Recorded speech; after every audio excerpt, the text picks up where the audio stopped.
Hi ಸ್ನೇಹಿತರೆ, welcome back to AJ study circle. ಇವತ್ತಿನ ವಿಡಿಯೋದಲ್ಲಿ ನಾವು ICTಗೆ ಸಂಬಂಧಪಟ್ಟ 30 MCQsನ ನೋಡೋಣ. ಇತ್ತೀಚಿನ ಎಲ್ಲ ಕಾಂಪಿಟೇಟಿವ್ ಎಕ್ಸಾಮ್ಗಳಲ್ಲಿ ICTನ ಕಂಪಲ್ಸರಿ ಮಾಡಿದ್ದಾರೆ. 2025 ಡಿಸೆಂಬರಲ್ಲಿ ನಡೆದ EMRS ಎಕ್ಸಾಮಲ್ಲಿ ಸಹ ಈ ICT ಕ್ವಶನ್ಸ್ನ ಕೇಳಿದರು. ಏಕಲವ್ಯ ಮಾಡೆಲ್ ರೆಸಿಡೆನ್ಷಿಯಲ್ ಸ್ಕೂಲ್ ಎಕ್ಸಾಮಿನೇಷನಲ್ಲಿ ಈ ಎಕ್ಸಾಮಲ್ಲಿ ತುಂಬಾ ಬೇಸಿಕ್ಸ್ ಕ್ವಶನ್ಸ್ನ ಕೇಳಿದರು. ಸೊ ಅದರ ಅಕಾರ್ಡಿಂಗ್ ನಾವಿವತ್ತು ಒಂದು 30 MCQsನ ಡಿಸ್ಕಸ್ ಮಾಡೋಣ. ನಮ್ಮ ಮೊದಲನೇ ಪ್ರಶ್ನೆ, what does ICT stands for? ಮೊಟ್ಟ ಮೊದಲಿಗೆ ICT ಅಂದರೆ ಏನು? ಇದ್ರ ಉತ್ತರ ಬಂದುಬಿಟ್ಟು ಆಪ್ಷನ್ ಬಿ ಆಗಿರುತ್ತೆ, ಇನ್ಫಾರ್ಮೇಷನ್ ಕಮ್ಯುನಿಕೇಷನ್ ಟೆಕ್ನಾಲಜಿ ಅಂತ. ಎರಡನೇ ಪ್ರಶ್ನೆ, ಆ computer is an dash machine. ಇದ್ರ ಉತ್ತರ ಆಪ್ಷನ್ ಬಿ ಆಗಿರುತ್ತೆ, ಎಲೆಕ್ಟ್ರಾನಿಕ್ ಮಷೀನ್. ಮೂರನೇ ಪ್ರಶ್ನೆ, which of the following is not a characteristic of a computer? ಇದ್ರ ಉತ್ತರ ಆಪ್ಷನ್ ಸಿ ಆಗಿರುತ್ತೆ, ಇಂಟೆಲಿಜೆನ್ಸ್. ಯಾಕಂದರೆ ನಾವು ಕಂಪ್ಯೂಟರಲ್ಲಿ ಸ್ಪೀಡ್ ನೋಡ್ಬೋದು, ಆ್ಯಕ್ಯುರಸಿ ನೋಡ್ಬೋದು, ಸ್ಟೋರೇಜ್ ನೋಡ್ಬೋದು. ಆದರೆ ಕಂಪ್ಯೂಟರ್ಗೆ ತನ್ನದೇ ಆದ ಒಂದು ಬುದ್ಧಿ ಇರಲ್ಲ. ಇದು ಆರ್ಟಿಫಿಷಿಯಲ್ ಇಂಟೆಲಿಜೆನ್ಸ್ ಮೇಲೆ ವರ್ಕ್ ಮಾಡುತ್ತೆ, ಬಟ್ ಅದಕ್ಕೆ ಆದ ಇಂಟೆಲಿಜೆನ್ಸ್ ಇರಲ್ಲ. ಹಾಗಾಗಿ this is not a characteristic of computer. ನಾಲ್ಕನೇ ಪ್ರಶ್ನೆ, the brain of a computer is called? ಇದ್ರ ಉತ್ತರ ಆಪ್ಷನ್ ಬಿ ಆಗಿರುತ್ತೆ, CPU, ಸೆಂಟ್ರಲ್ ಪ್ರಾಸೆಸಿಂಗ್ ಯೂನಿಟ್. ಈ CPUನ ಹಾರ್ಟ್ ಆಫ್ ದ ಕಂಪ್ಯೂಟರ್ ಅಂತಲೂ ಕರೀತಾರೆ. ಹಾರ್ಟ್ ಅಥವಾ ಬ್ರೈನ್ ಅಂತ ಬಂದರೆ ಅದ್ರ ಉತ್ತರ CPU ಆಗಿರುತ್ತೆ. ಐದನೇ ಪ್ರಶ್ನೆ, CPU ಸ್ಟ್ಯಾಂಡ್ಸ್ ಫಾರ್? ಈಗಲೇ ನಾವು ಡಿಸ್ಕಸ್ ಮಾಡಿದ್ವಿ, CPU stands for central processing unit, ಅದು ಆಪ್ಷನ್ ಎ ಆಗಿರುತ್ತೆ. ಆರನೇ ಪ್ರಶ್ನೆ, which of the following is an input device? ಇದ್ರ ಉತ್ತರ ಬಂದುಬಿಟ್ಟು ಆಪ್ಷನ್ ಸಿ ಆಗಿರುತ್ತೆ, ಕೀಬೋರ್ಡ್. ಕೀಬೋರ್ಡ್ ಒಂದು ಇನ್ಪುಟ್ ಡಿವೈಸ್ ಆಗಿರುತ್ತೆ. ಇನ್ಪುಟ್ ಮತ್ತು ಔಟ್ಪುಟ್ ಡಿವೈಸಸ್ ಮತ್ತು ಶಾರ್ಟ್ಕಟ್ ಕೀಸಿಂದ ತುಂಬಾ ಪ್ರಶ್ನೆಗಳು ಬರುತ್ತೆ. ಸೊ ಇಲ್ಲಿ ಬಂದುಬಿಟ್ಟು ಇನ್ಪುಟ್ ಡಿವೈಸ್ ಕೀಬೋರ್ಡ್ ಆಗಿರುತ್ತೆ. ಸ್ಪೀಕರ್ ಆಗಿರ್ಬೋದು, ಮಾನಿಟರ್ ಮತ್ತು ಪ್ರಿಂಟರ್, ಇವೆಲ್ಲ ಔಟ್ಪುಟ್ ಡಿವೈಸಸ್. ಏಳನೇ ಪ್ರಶ್ನೆ, ಮೌಸ್ ಇಸ್ ಅ? ಇದ್ರ ಉತ್ತರ option C, input device. Mouse ಸಹ ಒಂದು ಇನ್ಪುಟ್ ಡಿವೈಸ್ ಆಗಿರುತ್ತೆ. ಎಂಟನೇ ಪ್ರಶ್ನೆ, which device is use to display output? ಇದ್ರ ಉತ್ತರ ಆಪ್ಷನ್ ಬಿ ಆಗಿರುತ್ತೆ, ಮಾನಿಟರ್. ನಾವೇನೇ ಟೈಪ್ ಮಾಡಿದರೂ ಮಾನಿಟರ್ ಮೇಲೆ ಡಿಸ್ಪ್ಲೇ ಆಗುತ್ತೆ. ಹಾಗಾಗಿ ಮಾನಿಟರ್ ಒಂದು ಡಿಸ್ಪ್ಲೇ ಡಿವೈಸ್ ಆಗಿರುತ್ತೆ. ಒಂಬತ್ತನೇ ಪ್ರಶ್ನೆ, printer produces output in the form of? ಇದ್ರ ಉತ್ತರ ಆಪ್ಷನ್ ಬಿ ಆಗಿರುತ್ತೆ, ಹಾರ್ಡ್ ಕಾಪಿ.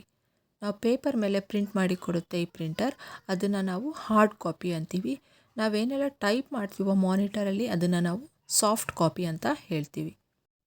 ಹತ್ತನೇ ಪ್ರಶ್ನೆ, which device is use to input pictures in to the computer? ಇದ್ರ ಉತ್ತರ ಆಪ್ಷನ್ ಬಿ ಆಗಿರುತ್ತೆ, ಸ್ಕ್ಯಾನರ್. 11ನೇ ಪ್ರಶ್ನೆ, RAM is a dash memory?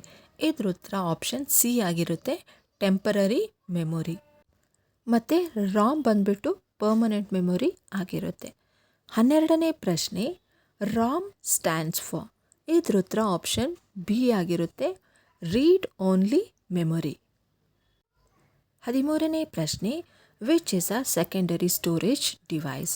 ಇದ್ರ ಉತ್ತರ ಆಪ್ಷನ್ ಸಿ ಆಗಿರುತ್ತೆ, ಹಾರ್ಡ್ ಡಿಸ್ಕ್. ಪೆನ್ ಡ್ರೈವ್ ಮತ್ತು CD ಸಹ ಸೆಕೆಂಡರಿ ಸ್ಟೋರೇಜ್ ಡಿವೈಸಸ್ ಆಗಿರುತ್ತೆ. 14ನೇ ಪ್ರಶ್ನೆ, pen drive is also known as?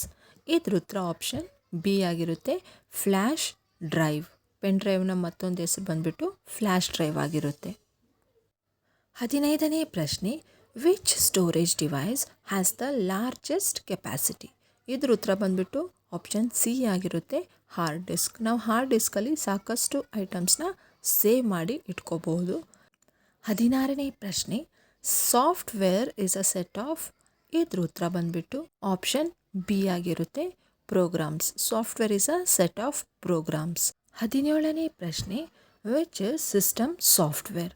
ಇದ್ರ ಉತ್ತರ ಬಂದುಬಿಟ್ಟು ಆಪ್ಷನ್ ಬಿ ಆಗಿರುತ್ತೆ, Windows. Windows is a system software. ಈ ಸಾಫ್ಟ್ವೇರಲ್ಲಿ ತುಂಬಾ ವಿಧಗಳಿರುತ್ತೆ. System software, utility software, application software ಅಂತೆಲ್ಲ. ಇದನ್ನು ನಾವು ಮುಂದಿನ ವಿಡಿಯೋದಲ್ಲಿ ಡೀಟೇಲ್ ಆಗಿ ನೋಡೋಣ. 18ನೇ ಪ್ರಶ್ನೆ, MS word is an example of? ಇದ್ರ ಉತ್ತರ ಆಪ್ಷನ್ ಸಿ ಆಗಿರುತ್ತೆ, ಅಪ್ಲಿಕೇಶನ್ ಸಾಫ್ಟ್ವೇರ್. ಈ ರೀತಿ ಯಾವುದೆಲ್ಲ ವರ್ಡ್ ಪ್ರೊಸೆಸರ್ ಆಗಿರ್ಬೋದು, PPT ಆಗಿರ್ಬೋದು ಮತ್ತು ಪೇಂಟ್, ಇದೆಲ್ಲ ಅಪ್ಲಿಕೇಶನ್ ಸಾಫ್ಟ್ವೇರ್ ಕ್ಯಾಟಗರಿಯಲ್ಲಿ ಬರುತ್ತೆ. 19ನೇ ಪ್ರಶ್ನೆ, ಆಪರೇಟಿಂಗ್ ಸಿಸ್ಟಮ್ ಕಂಟ್ರೋಲ್ಸ್? ಇದ್ರ ಉತ್ತರ ಆಪ್ಷನ್ ಸಿ ಆಗಿರುತ್ತೆ. Both hardware and software. Operating system is a soul of a computer. ಇದಿಲ್ಲದೆ ಏನೂ ಮಾಡೋಕ್ಕೆ ಆಗಲ್ಲ. So operating system is very very important. 20ನೇ ಪ್ರಶ್ನೆ, which of the following is not an operating system? ಇದ್ರ ಉತ್ತರ ಆಪ್ಷನ್ ಡಿ ಆಗಿರುತ್ತೆ. ವಿಂಡೋಸ್, ಲಿನೆಕ್ಸ್, ಆ್ಯಂಡ್ರಾಯ್ಡ್ ಇವೆಲ್ಲ ಆಪರೇಟಿಂಗ್ ಸಿಸ್ಟಮ್. MS Excel ಬಂದುಬಿಟ್ಟು ಒಂದು ಅಪ್ಲಿಕೇಶನ್ ಸಾಫ್ಟ್ವೇರ್ ಆಗಿರುತ್ತೆ.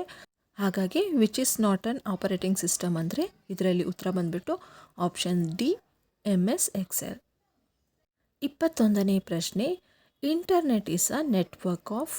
ಇದ್ರ ಉತ್ತರ ಆಪ್ಷನ್ ಡಿ ಆಗಿರುತ್ತೆ. All of this computers, mobiles and satellites. 22ನೇ ಪ್ರಶ್ನೆ, WWW ಸ್ಟ್ಯಾಂಡ್ಸ್ ಫಾರ್. ಇದ್ರ ಉತ್ತರ ಆಪ್ಷನ್ ಎ ಆಗಿರುತ್ತೆ. World wide web. 23ನೇ ಪ್ರಶ್ನೆ, which device connects a computer to the internet? ಇದ್ರ ಉತ್ತರ ಆಪ್ಷನ್ ಬಿ ಆಗಿರುತ್ತೆ. ಮಾಡಮ್. 24ನೇ ಪ್ರಶ್ನೆ, email is use to send. ಇದ್ರ ಉತ್ತರ ಆಪ್ಷನ್ ಸಿ ಆಗಿರುತ್ತೆ. Electronic messages. 25ನೇ ಪ್ರಶ್ನೆ, the full form of URL. ಇದ್ರ ಉತ್ತರ ಬಂದುಬಿಟ್ಟು ಆಪ್ಷನ್ ಎ ಆಗಿರುತ್ತೆ. Uniform resource locator. 26ನೇ ಪ್ರಶ್ನೆ, video conferencing is an example of. Option B, two way communication. 27ನೇ ಪ್ರಶ್ನೆ, which of the following is an social networking site? Google, Facebook, Yahoo, Bing. ಇದ್ರ ಉತ್ತರ ಬಂದುಬಿಟ್ಟು ಆಪ್ಷನ್ ಬಿ ಆಗಿರುತ್ತೆ. Facebook. ಮಿಕ್ಕಿದೆಲ್ಲನೂ ಸರ್ಚ್ ಇಂಜಿನ್ಸ್ ಆಗಿರುತ್ತೆ. ಇದು ಮಾತ್ರ ಒಂದು ಸೋಷಲ್ ನೆಟ್ವರ್ಕಿಂಗ್ ಸೈಟ್ ಆಗಿರುತ್ತೆ. 28ನೇ ಪ್ರಶ್ನೆ, SMS ಸ್ಟ್ಯಾಂಡ್ಸ್ ಫಾರ್.